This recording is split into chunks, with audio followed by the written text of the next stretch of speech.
Hello guys, welcome back to Shivam classes. अब हम बात करने वाले हैं कि द्विविस्थापन अभिक्रिया फिर डबल डिस्प्लेसमेंट रिएक्शन जो होती है वो क्या होती है।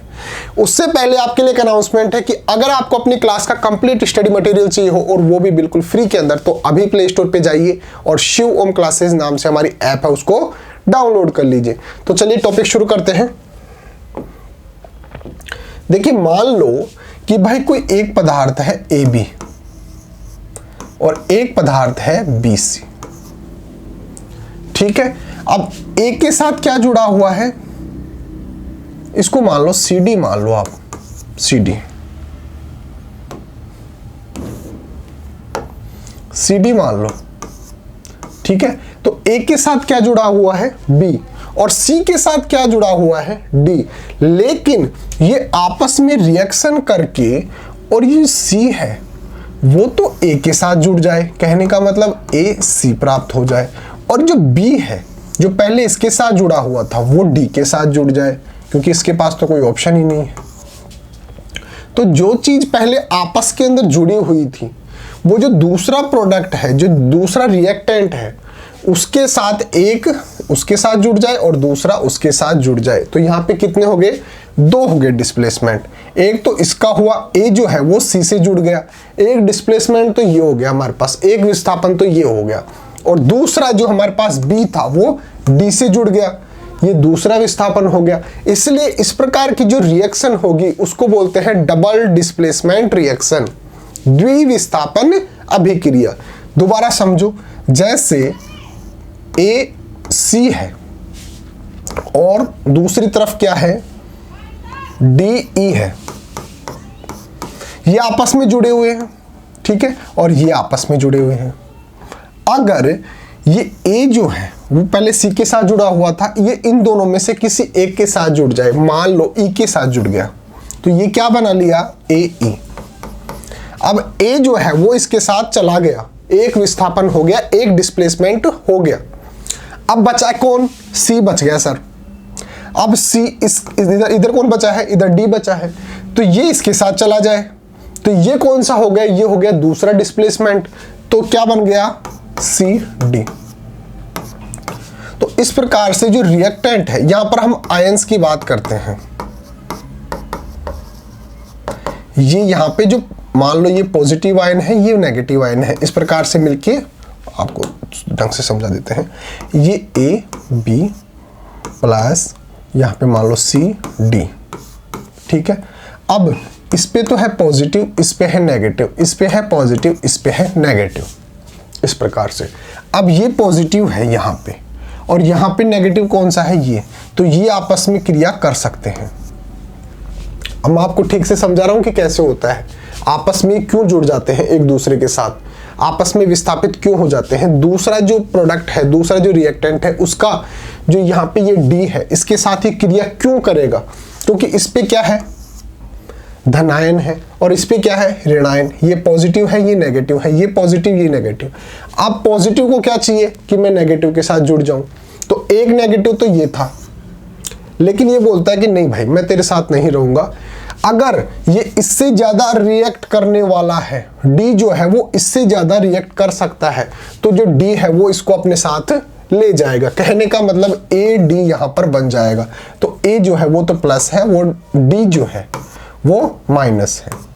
अब बचा कौन, B माइनस बच गया और इधर कौन बच गया, C प्लस बच गया। ये भी आपस में रिएक्शन कर लेंगे, क्योंकि एक तो है नेगेटिव और एक है पॉजिटिव, तो ये क्या बन जाएगा BC। तो इधर ये तो क्या है, B तो क्या है नेगेटिव और C क्या है पॉजिटिव। तो इस प्रकार से इसको CB भी लिखा जा सकता है, क्योंकि पहले प्लस लिखेंगे फिर उसके बाद में माइनस लिखेंगे। हमने नियम भी तो पढ़े थे, कोई भी जब यौगिक लिखते हैं, कोई भी जो कंपाउंड लिखते हैं, कोई भी मॉलिक्यूल लिखते हैं, उसके अंदर जो पार्टिकल्स काम आ रहे हैं, तो पहले लिखते हैं पॉजिटिव फिर लिखते हैं नेगेटिव।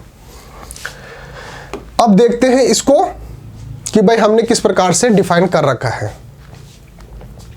तो देखिए, जहां पे हमने ये इसकी परिभाषा लिख रखी है, ये परिभाषा आपको एग्जाम के अंदर लिखनी है, अगर आपके एग्जाम के अंदर ये क्वेश्चन पुट होता है तो।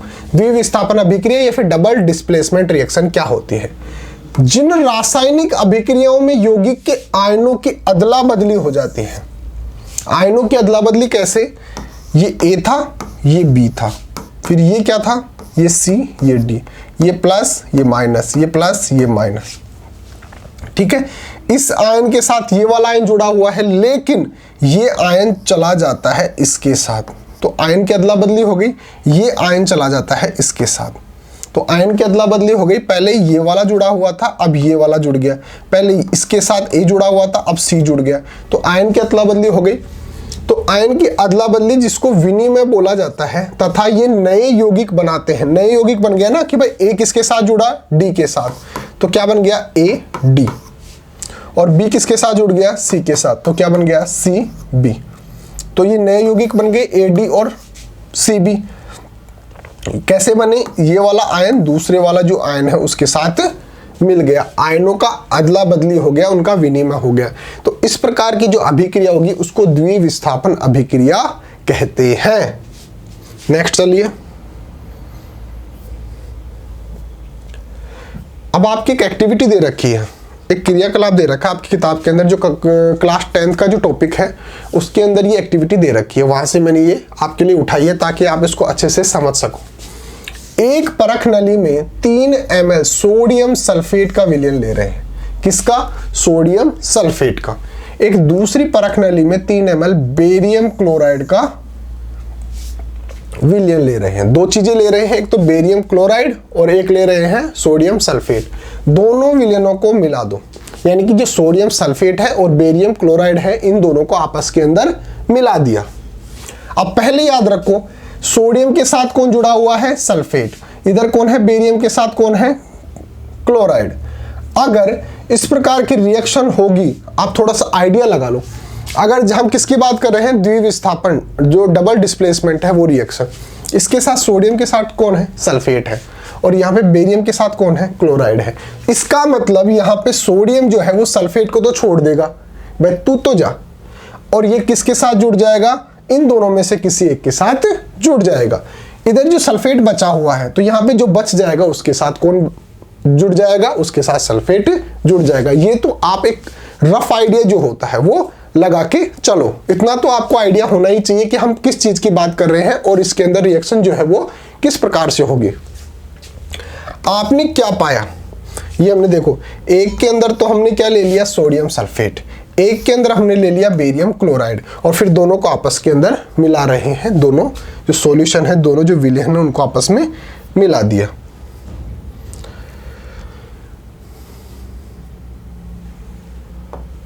हम पाते हैं कि सफेद रंग का एक पदार्थ बनता है। जब आपस के अंदर इनके अंदर रिएक्शन हो जाती है तो एक व्हाइट कलर का हमारे को पदार्थ प्राप्त होता है। पानी में अविलेय है, जब इसको पानी में घोलने की कोशिश करेंगे तो ये पानी के अंदर घुलता नहीं है, पानी के अंदर क्या है, अविलेय है।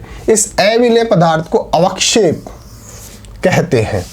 जिस अभिक्रिया में अवक्षेप बनता है उसे अवक्षेपण अभिक्रिया कहते हैं। जब अभिक्रिया होती है और उसके अंदर अवक्षेप बनता है तो उस अभिक्रिया को अवक्षेपण अभिक्रिया कहा जाता है। जैसे हमने अभी किसकी बात की थी, सोडियम सल्फेट की, Na2SO4, और बेरियम क्लोराइड, इसके बीच में हमने क्या करवाई थी, रिएक्शन करवाई थी। अब सोडियम जो है वो तो किससे जुड़ गया, क्लोराइड से। क्यों, क्योंकि ये तो है पॉजिटिव और ये है नेगेटिव, और ये है नेगेटिव और ये है पॉजिटिव। ये मैंने आपको समझाया था ना कि पहले होता है पॉजिटिव उसके बाद नेगेटिव, पहले होता है पॉजिटिव उसके बाद होता है नेगेटिव। अब ये पॉजिटिव है तो यहाँ पे किससे जुड़ेगा, नेगेटिव से जुड़ेगा। तो सोडियम जो है वो किससे जुड़ जाएगा, क्लोराइड से। तो देखिए Na किससे जुड़ गया, Cl से जुड़ गया। यहाँ पे SO4 जो है वो किससे जुड़ गया, बेरियम से। अब बेरियम पॉजिटिव है इसलिए पहले किसको लिखेंगे, बेरियम को, और फिर सल्फेट को लिखेंगे SO4।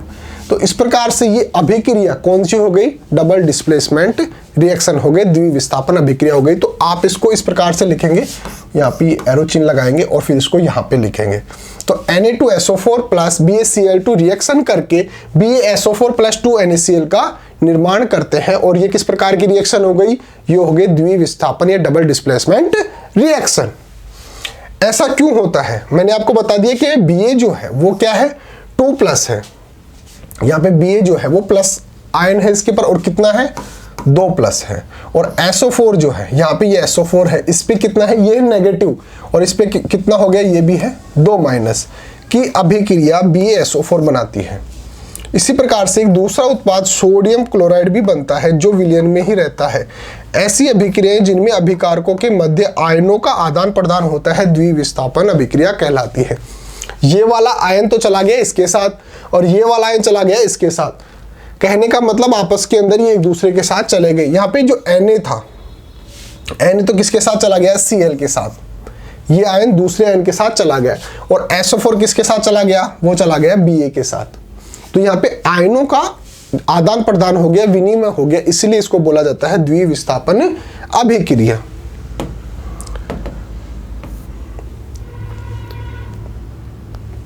अगला जो एक्टिविटी दे रखा है आपके कि 1.2 को याद रखो। 1.2 को क्यों याद रखो, क्योंकि अब जो आपको रिएक्शन देने वाली है वो भी इसी प्रकार से संभव होगी कि भाई पहले जो रिएक्टेंट है जो आपस में जुड़े हैं वो तो एक दूसरे से हो जाएंगे दूर, और दूसरे वाले जो अभिकारक है जो रिएक्टेंट है उसके साथ उसके आयन जो है उसके साथ जुड़ जाएंगे, तो उसको याद रखना है। और आपने लेड, नाइट्रेट एवं पोटेशियम आयोडाइड, 2 चीज हो गई। मैं आपको केवल आइडिया दूंगा इसका, आपको कमेंट करके और इसका आंसर बताना है। 2 चीजें हैं, एक तो लेड, सेकंड नाइट्रेट, और दूसरा क्या है, पोटेशियम आयोडाइड। पहले कौन कौन जुड़ा हुआ है, लेड और नाइट्रेट जुड़ा हुआ है, और दूसरा क्या है, दूसरा है पोटेशियम और आयोडाइड आपस के अंदर जुड़े हुए हैं। अब हमारे को क्या करना है कि इनके मध्य रिएक्शन करवानी है और बताना है कि जो हमारा रिजल्ट होगा, द्विविस्थापन जो रिएक्शन है, डबल डिस्प्लेसमेंट जो रिएक्शन है, उसके बाद जो प्रोडक्ट प्राप्त होगा वो किस प्रकार का होगा, उसका फॉर्मूला क्या होगा, ये आपको हमारे को कमेंट करके बताना है। मैं आपको फिर से आइडिया दे देता हूं, जैसे हमने अभी पीछे बात की थी कि भाई जैसे AB हो गया और CD हो गया, अब ये इससे जुड़ा हुआ है तो ये क्या करेगा, इसको तो बोल देगा टाटा बाय बाय, और A जाके यहाँ पे ये पॉजिटिव ये नेगेटिव, ये पॉजिटिव ये नेगेटिव, तो A जो है वो इससे जुड़ जाएगा, पॉजिटिव है तो नेगेटिव से जुड़ेगा, तो यहाँ पे AD बन गया, और B है वो C से जुड़ गया, पहले पॉजिटिव आएगा तो पहले C B बन गया। तो यहाँ पे जो AB दे रखा है वो तो क्या है, लेड नाइट्रेट, और दूसरा क्या है, पोटेशियम आयोडाइड, वो ये है। अब लेड जो है वो किससे जुड़ेगा ये बताना है, और नाइट्रेट जो है वो किससे जुड़ेगा, पोटेशियम से या आयोडाइड से, ये आपको कमेंट करके बताना है। तो इस क्लास में इतना ही रहेगा, और ये टॉपिक फिर भी आपको अगर समझ में नहीं आता है तो आप कमेंट करके पूछ सकते हो, आपकी पूरी सहायता की जाएगी। और प्ले स्टोर पे जाके शिव ओम क्लासेस नाम से हमारी ऐप है, उसके अंदर सब कुछ आपको फ्री के अंदर मिल जाएगा। और आप हमारे व्हाट्सअप नंबर भी लिख लो, कभी जरूरत पड़े तो आप हमारे को व्हाट्सअप करके कोई भी दिक्कत हो तो पूछ लेना, या व्हाट्सएप पे नोट्स वगैरह आपको मिल जाएंगे। 8696608541 ये हमारे व्हाट्सएप नंबर है, नोट डाउन कर लो। और व्हाट्सएप पे आप कुछ भी नोट्स वगैरह आपको चाहिए हो तो आप हमारे को मैसेज कर देना, हम आपको भेज देंगे। तो मिलते हैं किसी अगले टॉपिक के साथ, तब तक थैंक यू सो मच।